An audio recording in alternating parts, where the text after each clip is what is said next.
The saga of the Canadian garbage in the Philippines is coming to a close here in Vancouver. At Deltaport specifically, the Anna Marisk just made landfall here. It's about 7:30 this morning.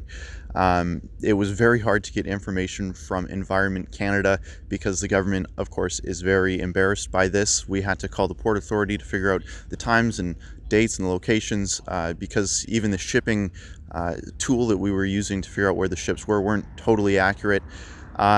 The government has been very embarrassed about this, especially when you consider how polluting the fuel source is itself. It's not just the fact that you're incinerating trash, literally. The fuel source has made its way around the globe, from Canada to the Philippines to Taiwan, back to Vancouver. The emissions, the greenhouse gas carbon dioxide equivalents that have gone into moving this trash to its final destination on a Burnaby mountain is huge. And then the incineration on its own is going to be releasing something called fly ash. If you watch my earlier video, you know what that is. Catherine McKenna sure doesn't, because if she did, she wouldn't be so pumped about this. It's cadmium, lead, zinc, copper are all going to be released into the atmosphere. That is not collected, of course, but it's not a perfect science burning garbage, as you know. The carbon dioxide emissions is an order of magnitude higher than any other of the greenhouse gases that are going to be emitted.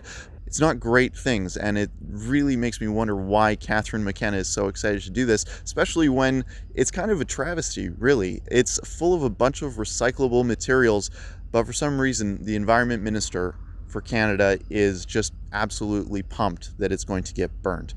Now, this story has been a long time in the making, and of course the Rebel has been covering it for quite some time.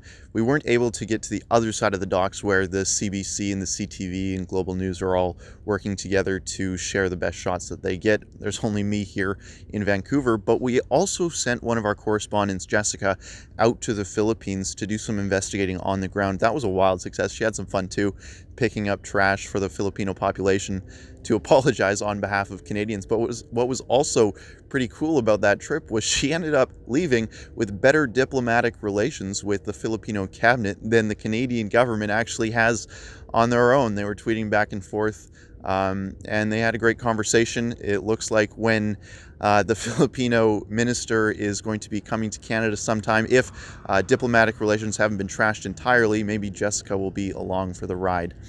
For the Rebel.media, this is Keean Bexte. Hey, thanks for watching all of our coverage here at garbageship.com. Please be sure to check out the rest of our coverage, and if you want to chip in to help cover the cost of getting to Vancouver and, the Philippines, that would be much appreciated.